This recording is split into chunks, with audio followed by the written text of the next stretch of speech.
MP board class 12th वाले सभी students का कल यानी कि 9 जुलाई अर्थशास्त्र विषय का जो पेपर होने जा रहा है वो पूरा पेपर और उसका सॉल्यूशन मेरे द्वारा यहाँ पर बताया जा रहा है।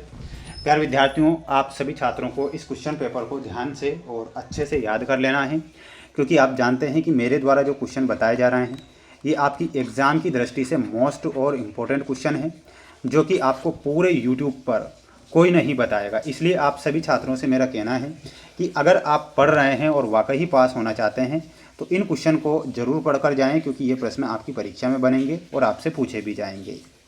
सबसे पहले आप यहाँ पर सही विकल्प वाले क्वेश्चन देख पा रहे हैं, जिसमें पहला क्वेश्चन आएगा कि एक वस्तु की पी कीमत पर 3 उपभोक्ताओं ए, बी तथा सी द्वारा मांगी जाने वाली मात्राएं क्रमशः 18, 20 व 25, तो बाजार की मांग कितनी होगी।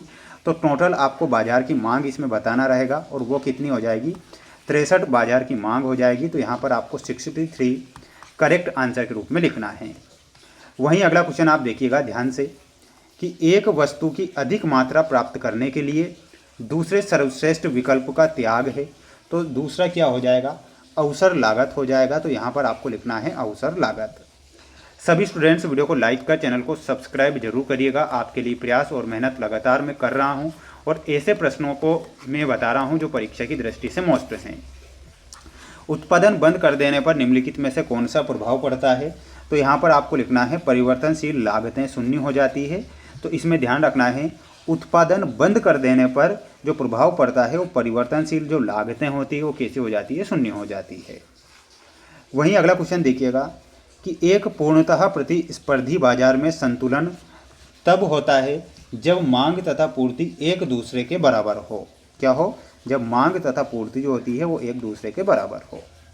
भारत में राष्ट्रीय आय की गणना का कार्य किस संस्था के द्वारा किया जाता है। ध्यान से क्वेश्चन समझिएगा कि भारत में राष्ट्रीय आय की गणना का जो कार्य होता है वो केंद्रीय सांख्यिकी संगठन के द्वारा होता है। तो यहाँ पर आपको लिखना है केंद्रीय सांख्यिकी संगठन। वहीं अगला क्वेश्चन आएगा, ध्यान से देखें कि सीमांत उपभोग प्रवृत्ति है। तो सीमांत उपभोग प्रवृत्ति में आपको ऑप्शन नंबर फर्स्ट करेक्ट करके आना है। सभी स्टूडेंट्स वीडियो को लाइक जरूर करें और आप चैनल पर नए हैं ना, तो सभी स्टूडेंट्स सब्सक्राइब जरूर करके रखिएगा। आपके लिए ही ये प्रयास और मेहनत में लगातार कर रहा हूँ और बिल्कुल आपकी एग्जाम में जो क्वेश्चन आएंगे वही क्वेश्चन बता रहा हूँ, है ना। बिल्कुल आपको याद करना है। दो अनादिमान वक्र कभी भी एक दूसरे को काटते नहीं हैं। तो यहाँ पर आंसर क्या हो जाएगा, काटते नहीं हैं।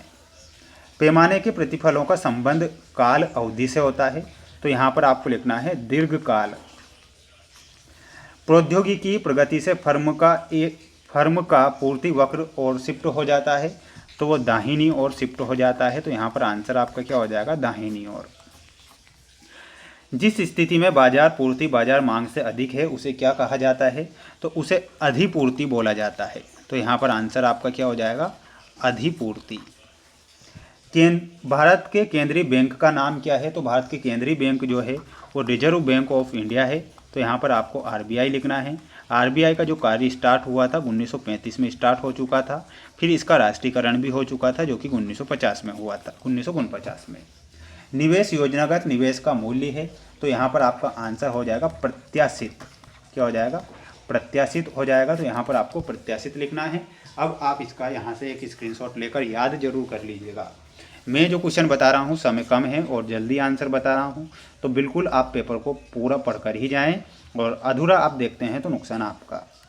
पूंजीवादी अर्थव्यवस्था में अधिकतम लोक कल्याण पर ध्यान दिया जाता है। तो ये आपका हो जाएगा असत्य। जूते तथा जुराब का प्रयोग स्थानापन्न वस्तुओं का उदाहरण है, यह गलत होगा। दीर्घकाल में उत्पादन के सभी कारकों में परिवर्तन किया जाता है, तो बिल्कुल ये आपका सत्य होगा। अपूर्ण प्रतियोगी बाजार में वस्तु विभेद पाया जाता है। कीमतों में निरंतर वृद्धि मुद्रास्फीति कहलाती है, ध्यान रखना है, ठीक है। मुद्रास्फीति किसे कहते हैं, तो कीमतों में निरंतर वृद्धि। एक उपभोग फलन निवेश तथा उपभोग के बीच के संबंध की व्याख्या करता है। तो ये गलत आपका हो जाएगा। आप स्क्रीनशॉट लेंगे और याद करेंगे।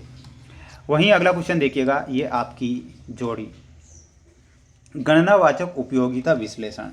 तो इसमें आंसर आपका क्या हो जाएगा, उपयोगिताओं को संख्याओं में व्यक्त करना। और पूर्णतया बेलोचदार मांग में आपका हो जाएगा और वो हो जाएगा E बराबर 0। पैमाने के प्रतिफल की प्रथम जो अवस्था है बढ़ते प्रतिफल हो जाएगा। ठीक है। आर्थिक निर्णय लेने वाले व्यक्ति या फर्म में आपका सही आंसर क्या हो जाएगा, फोर्थ में, और वो हो जाएगा आर्थिक एजेंट। ठीक है। वस्तु व सेवा के वार्षिक मूल्य की गणना, इसमें आपको मिलाना रहेगा और वो हो जाएगा उत्पाद विधि। सीमांत संप्राप्ति में आपका सही आंसर क्या हो जाएगा, ऑप्शन नंबर डी। ठीक है, ये 6 का आंसर है। और जनता की जमाएं स्वीकारना व्यापारिक बैंक से मिलाना है। तो ये जोड़ी है और बिल्कुल आपको याद कर लेना है, और जिन्हें पास होना है वो तो पूरा पेपर देखकर ही जाएगा। माय डियर फ्रेंड्स, मैं जो क्वेश्चन बता रहा हूँ पढ़कर ही जाना है। ये आपकी जोड़ी है, बिल्कुल माय डियर फ्रेंड्स आप अच्छे से याद करेंगे। किस अर्थव्यवस्था के अंतर्गत सरकार सभी क्रियाकलापों की योजना बनाती है, तो इसमें आपको लिखना है समाजवादी। क्या लिखना है, तो यहाँ पर आंसर हो जाएगा आपका समाजवादी। बजट रेखा का समीकरण लिखिए, तो बजट रेखा का समीकरण लिखना है P1x1 प्लस P2x2 बराबर less than greater than m। आवश्यक वस्तुओं की मांग की लोच कैसी होती है, तो वो बेलोचदार होती है।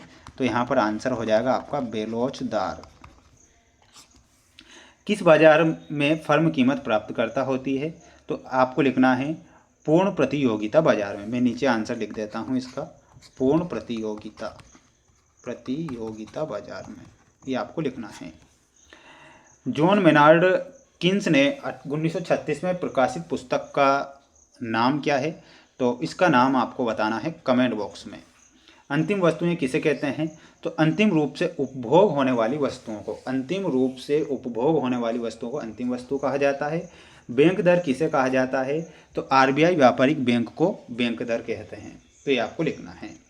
सभी स्टूडेंट्स, जो क्वेश्चन मैं आपको ये बता रहा हूँ ये 2-2 नंबर वाले क्वेश्चन हैं आपकी स्क्रीन के सामने, जो कि आप सभी स्टूडेंट्स देख पा रहे हैं। ये स्क्रीनशॉट आप लेते चलें। आप इनके आंसर चैट जीपीटी से भी निकाल सकते हैं। कहाँ से निकाल सकते हैं, चैट जीपीटी के माध्यम से। और बिल्कुल आपको ये मोस्ट क्वेश्चन जो मैं बता रहा हूँ ये बिल्कुल आपको पढ़कर ही जाना है, क्योंकि ऐसे क्वेश्चन मैं आपसे कह रहा हूँ कि ऐसे क्वेश्चन पूरे यूट्यूब पर आपको कोई नहीं बताएगा। इसलिए आपसे मेरा यही कहना रहेगा कि जितना ज़्यादा हो सके मोस्ट क्वेश्चन ही पढ़कर जाएँ। ये रहा आपका दूसरे नंबर का सेट पेपर, जो कि बिल्कुल ये भी मोस्ट और इम्पोर्टेंट सेट पेपर है, जो आप सभी बच्चों को मैं नेक्स्ट वीडियो में बता दूंगा। तो चैनल को सब्सक्राइब जरूर करिएगा और अच्छे से मेहनत और प्रयास करिएगा। जब तक न सफल हो नींद चैन को त्यागो तुम।